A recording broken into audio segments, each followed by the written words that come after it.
Assalamualaikum warahmatullahi wabarakatuh. Perkenalkan, nama saya Andi Nur Fitriani, perwakilan dari kelompok 2. Kali ini kita akan membahas mengenai prinsip belajar dan pembelajaran. Pertama, saya akan membahas mengenai prinsip-prinsip belajar. Jadi, menurut Hamalik tahun 2004, William Burton, seorang pakar pembelajaran di Amerika Serikat, menyimpulkan uraiannya yang cukup panjang tentang prinsip-prinsip belajar, yakni yang pertama ialah proses belajar ialah pengalaman, berbuat, mereaksi, dan melampaui atau undergoing. Kedua, ada proses itu melalui bermacam-macam ragam pengalaman dan mata pelajaran atau mata kuliah yang terpusat pada suatu tujuan tertentu. Yang ketiga, ada pengalaman belajar secara maksimum bermakna bagi kehidupan siswa. Yang keempat, ada pengalaman belajar bersumber dan berkebutuhan dan tujuan siswa sendiri yang mendorong motivasi yang continue. Yang kelima, ada proses belajar dan hasil belajar disyarati oleh hereditas atau keturunan dan lingkungan. Yang keenam, ada proses belajar dan hasil usaha belajar secara material dipengaruhi oleh perbedaan-perbedaan individu di kalangan siswa-siswa. Yang ketujuh, ada proses belajar berlangsung secara efektif apabila pengalaman dan hasil-hasil yang diinginkan sesuai dengan kematangan siswa. Yang kedelapan, ada proses belajar yang terbaik apabila siswa mengetahui status dan kemajuan. Yang kesembilan, ada proses belajar merupakan kesatuan fungsional dari berbagai prosedur. Yang kesepuluh, ada hasil-hasil belajar secara fungsional bertalian suatu sama lain, tetapi dapat didiskusikan secara terpisah. Proses belajar berlangsung secara efektif di bawah bimbingan yang merangsang dan membimbing tanpa tekanan dan paksaan. Yang ke-11, ada hasil-hasil belajar adalah pola-pola perbuatan atau nilai-nilai, pengertian-pengertian, sikap-sikap, apresiasi, abilitas, dan keterampilan. Yang ke-12, ada hasil-hasil belajar diterima oleh siswa apabila memberi keputusan pada kebutuhannya dan berguna serta bermakna baginya. Yang ke-13, ada hasil-hasil belajar dilengkapi dengan jalan serangkaian pengalaman-pengalaman yang dapat dipersamakan dengan pertimbangan yang baik. Yang ke-14, ada hasil-hasil belajar itu lambat laun dipersatukan menjadi kepribadian dengan kecepatan yang berbeda-beda. Dan yang terakhir atau yang ke-15, ada hasil-hasil belajar yang telah dicapai adalah bersifat kompleks dan dapat berubah-ubah atau adaptable. Jadi tidak sederhana dan statis. Dan adapun berkaitan dengan proses pembelajaran menurut Dimyati dan Mujiono tahun 2002 dan Aunur Rahman tahun 2012, guru dituntut untuk mampu mengembangkan potensi yang ada pada siswa secara optimal. Upaya dalam mendorong terwujudnya perkembangan siswa tidak dapat diukur dalam periode tertentu. Jadi agar aktivitas yang dilakukan guru dalam proses pembelajaran terarah pada upaya peningkatan potensi siswa secara komprehensif, maka pembelajaran harus dikembangkan sesuai dengan prinsip-prinsip yang benar, yang bertolak dari kebutuhan internal siswa untuk belajar. Jadi prinsip belajar menunjuk pada hal-hal yang penting yang harus dilakukan guru agar terjadi proses belajar siswa sehingga proses belajar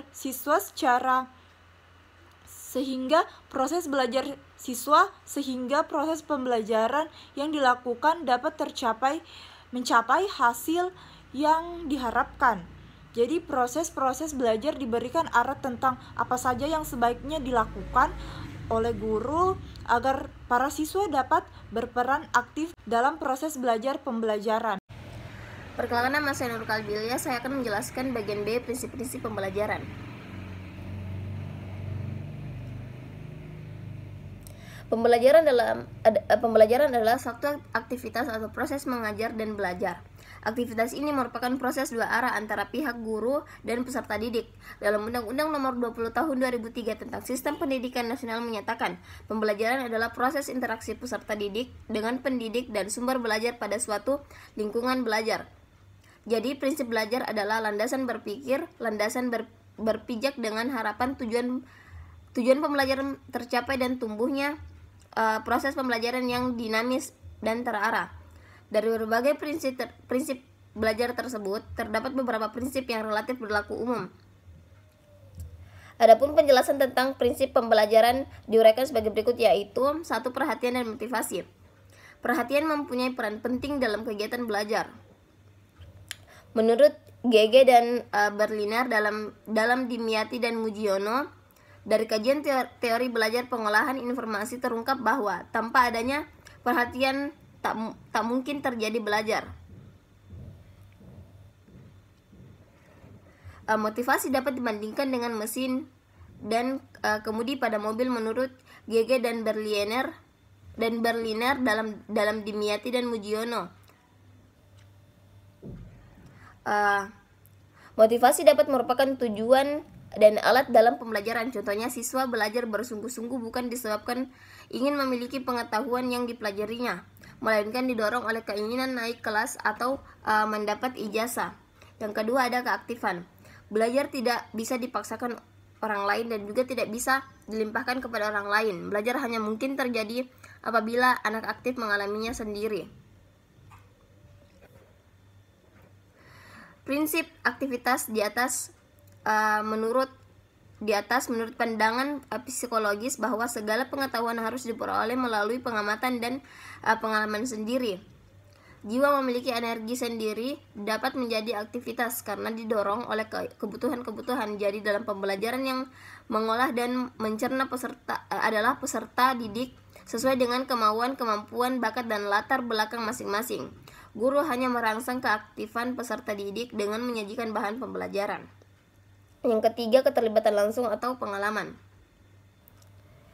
Menurut Edgar Dale dalam Dimyati tahun 2009, belajar yang baik adalah belajar dari pengalaman langsung. Dalam belajar melalui pengalaman langsung, siswa tidak sekedar mengamati secara langsung, tapi ia harus menghayati, terlibat langsung dalam perbuatan dan bertanggung jawab terhadap hasilnya. 4. Pengulangan. Prinsip pembelajaran yang melakukan pentingnya pengulangan yang barangkali paling tua seperti yang dikemukakan oleh teori psikologi daya. Menurut teori ini, bahwa belajar adalah melatih daya-daya yang ada pada manusia yang terdiri dari daya mengamat, menangkap, mengingat, menghayal, merasakan, berpikir, dan sebagainya. Hubungan stimulus dan respon akan bertambah erat kalau sering dipakai dan akan berkurang, bahkan hilang sama sekali jika jarang atau tidak pernah digunakan. Oleh karena itu perlu banyak latihan, pengulangan, dan pembiasaan. Yang kelima, ada tantangan.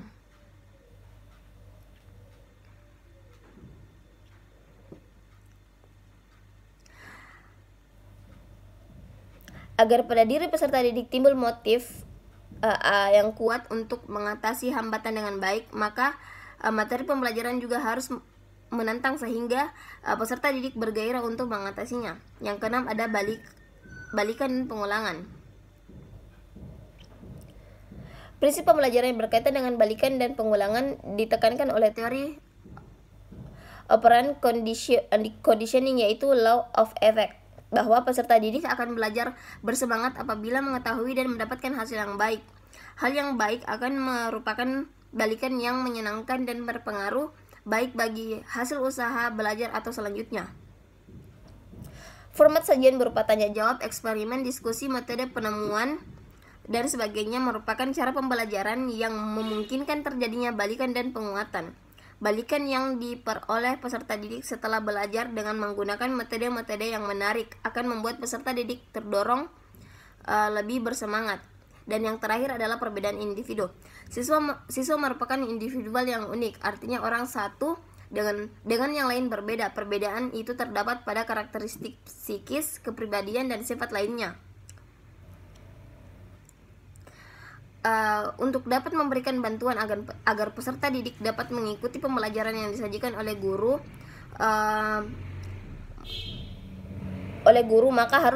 maka guru harus benar-benar dapat memahami ciri-ciri para peserta didik tersebut. Begitu pula guru harus mampu mengatur kegiatan pembelajaran mulai dari perencanaan, proses pelaksanaan sampai pada tahap terakhir, yaitu penilaian atau evaluasi, sehingga peserta didik secara total dalam mengikuti proses pembelajaran dengan baik tanpa perbedaan yang berarti walaupun dari latar belakang dan kemampuan yang berbeda-beda. Itulah tadi pemaparan tentang prinsip-prinsip pembelajaran. Sekian, wassalamualaikum warahmatullahi wabarakatuh. Bismillahirrahmanirrahim. Perkenalkan, nama saya Gibi Aziza dari kelompok 2. Berikut saya akan membacakan materi pada bagian C, yaitu implikasi prinsip belajar dan pembelajaran bagi mahasiswa dan peserta didik. Peserta didik sebagai motor utama, primus motor dalam kegiatan pembelajaran, sehingga akan berhasil jika menyadari implikasi prinsip-prinsip pembelajaran terhadap dirinya. Yang pertama, yaitu perhatian dan motivasi. Dalam rangka pencapaian tujuan pembelajaran, peserta didik dituntut untuk memberikan perhatian terhadap semua rangsangan. Adanya tuntutan tersebut seyogyanya mendorong peserta didik memiliki perhatian terhadap segala pesan yang diterimanya.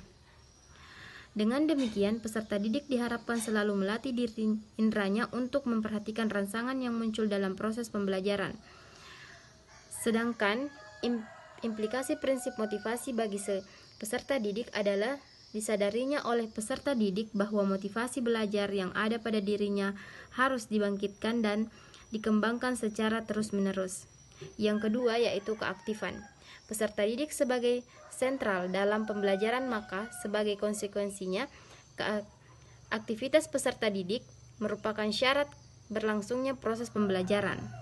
Sebagai implikasi prinsip keaktifan bagi peserta didik, terbentuk perilaku-perilaku untuk mencari sumber informasi yang dibutuhkan, menganalisis hasil percobaan, ingin mengetahui segala percobaan yang dilakukan di laboratorium, membuat tugas-tugas yang diberikan oleh guru dan sebagainya. Proses selanjutnya terjalin keterlibatan langsung peserta didik dalam pembelajaran. Bagian ketiga, yaitu keterlibatan langsung dan pengalaman. Tempat seorang peserta didik dalam kelas tidak dapat tergantikan oleh orang lain. Oleh karena itu, keterlibatan langsung peserta didik dalam proses pembelajaran mutlak adanya.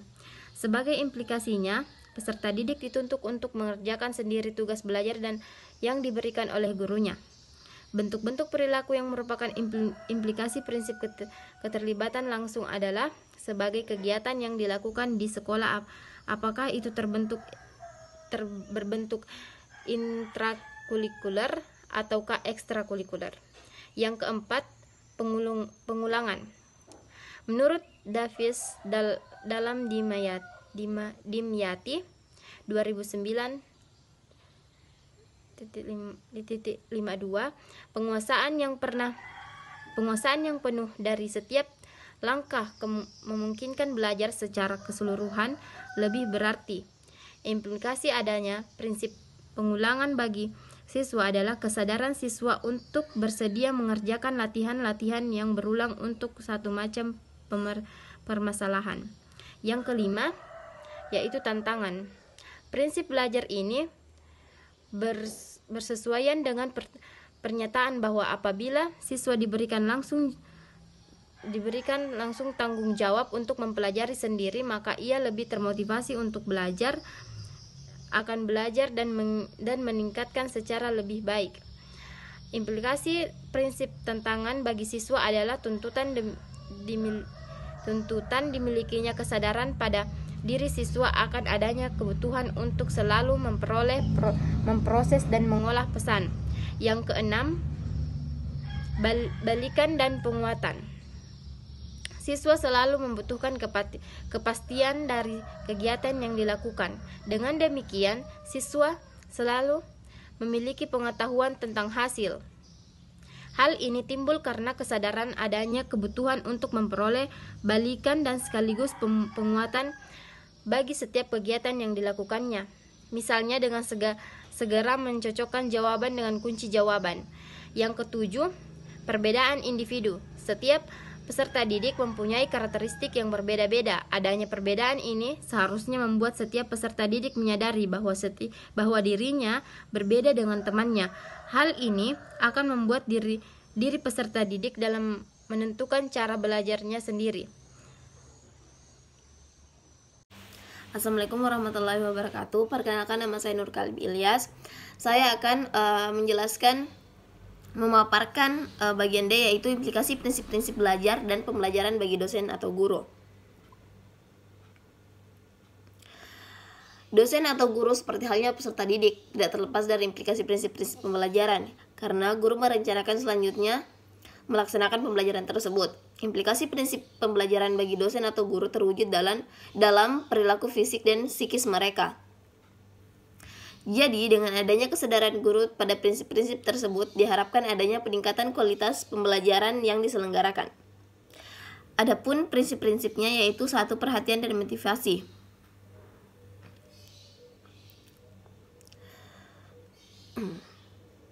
Dalam merencanakan kegiatan pembelajaran, guru sudah memikirkan perilakunya terhadap peserta didik sehingga dia dapat menarik perhatian dan motivasi peserta didik dan tidak berhenti pada rencana pembelajarannya, tetapi sampai selesai menyajikan materinya. Bila diperhatikan secara seksama, implikasi prinsip perhatian bagi guru ini sesuai dengan prinsip pembelajaran kontekstual teaching and learning, seperti inquiry dan masyarakat belajar. Adapun implikasi prinsip motivasi bagi guru tampak pada perilaku-perilaku diantaranya: A. Memilih bahan ajar sesuai dengan minat peserta didik. B. Menggunakan metode dan teknik mengajar yang disukai peserta didik. C. Mengoreksi segera mungkin pekerjaan peserta didik dan sesegera mungkin memberitahukan hasilnya kepada peserta didik. D. Memberikan pujian verbal atau non-verbal terhadap peserta didik yang memberi respon terhadap pertanyaan yang diberikan. E. Memberitahukan nilai guna diri dari pelajaran yang sedang dipelajari peserta didik. F. Perilaku yang merupakan implikasi prinsip perhatian dan motivasi bagi guru dapat dilihat dari satu kegiatan pembelajaran. Yang kedua ada keaktifan. Guru memberikan kesempatan belajar kepada peserta didik, memberikan peluang dilaksanakannya implikasi prinsip keaktifan bagi guru secara optimal. Untuk dapat menimbulkan keaktifan belajar pada diri peserta didik, maka guru dapat melaksanakan perilaku-perilaku sebagai berikut. A. Menggunakan multimode dan multimedia. B. Memberikan tugas secara individual dan kelompok. C. Memberikan kesempatan kepada peserta didik melaksanakan eksperimen dalam kelompok kecil yang beranggotakan tidak lebih dari 3 orang. D. Memberikan tugas untuk membaca bahan belajar, mencatat hal-hal yang kurang jelas, serta E. Mengadakan tanya jawab dan diskusi. Yang ketiga ada keterlibatan langsung.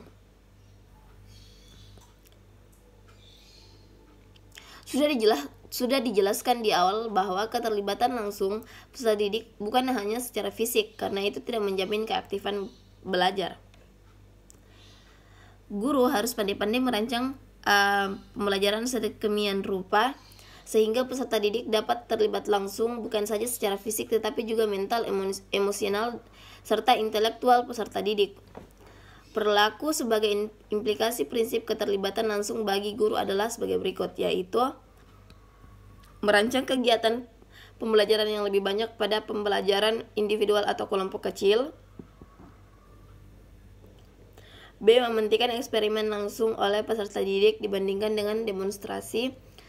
C. Menggunakan media yang langsung digunakan oleh peserta didik. D. Memberikan tugas kepada peserta didik untuk mempraktikkan gerakan psikomotorik yang dicontohkan. E. Melibatkan peserta didik mencari informasi atau pesan dari sumber informasi di luar kelas atau sekolah. F. Melibatkan peserta didik dalam merangkum atau menyimpulkan informasi pesan pembelajaran. Yang keempat ada pengulangan. Jika guru mampu memilihkan bahan yang dibutuhkan pengulangan dan tidak membutuhkan pengulangan, maka guru telah melakukan implikasi dan prinsip pengulangan. Perilaku yang merupakan implikasi prinsip pengulangan diantaranya adalah merancang pelaksanaan pengulangan, mengembangkan atau merumuskan soal-soal latihan, mengembangkan petunjuk kegiatan psikomotorik yang harus diulang. D. Mengembangkan alat evaluasi kegiatan pengulang. Dan yang terakhir, membuat kegiatan pengulangan yang bervariasi. Yang kelima ada tantangan. Tantangan sebagai salah satu prinsip pembelajaran yang dapat mengantar peserta didik mencapai tujuannya.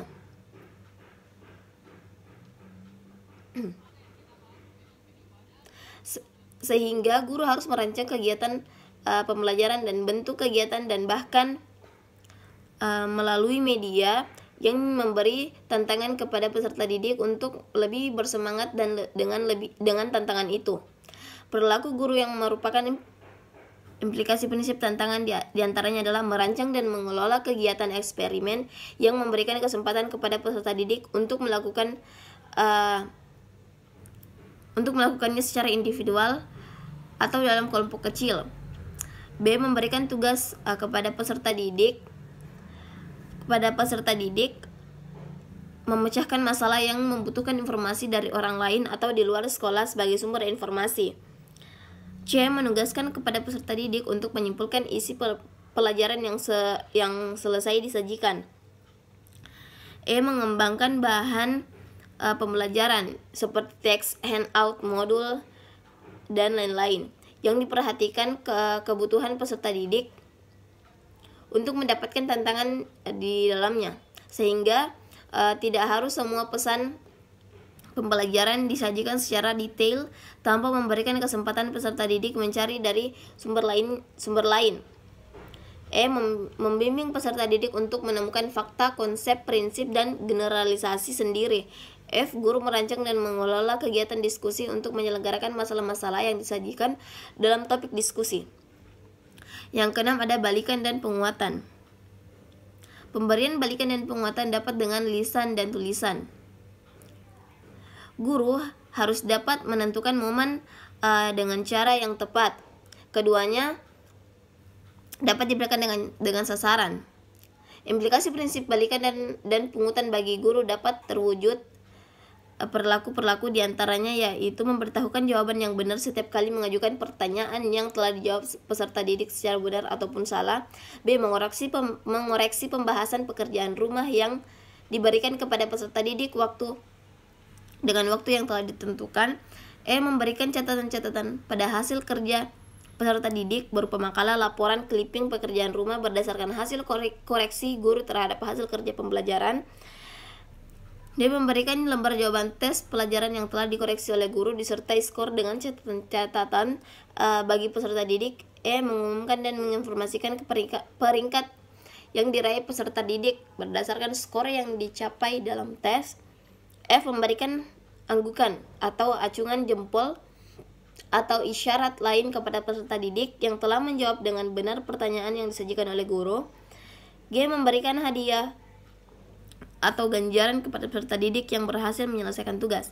Dan yang terakhir adalah perbedaan individu, yaitu guru menghadapi peserta didik secara klasikal dalam kelas tentunya harus mempertimbangkan latar belakang ataupun karakteristik masing-masing peserta didik. Adapun implikasi prinsip-prinsip bagi guru berwujud perilaku sebagai berikut, yaitu A. Menentukan penggunaan berbagai metode yang diharapkan dapat melayani kebutuhan peserta didik sesuai karakteristiknya. B. Merancang pemanfaatan berbagai media dalam menyajikan proses pembelajaran. D. Mengenali karakteristik setiap peserta didik sehingga dapat menentukan perilaku pembelajaran yang tepat bagi peserta didik yang bersangkutan. D. Memberikan remediasi ataupun pertanyaan-pertanyaan kepada peserta didik yang membutuhkan. Itulah tadi pemaparan materi tentang implikasi prinsip-prinsip belajar dan pembelajaran bagi dosen atau guru. Sekian, wassalamualaikum warahmatullahi wabarakatuh.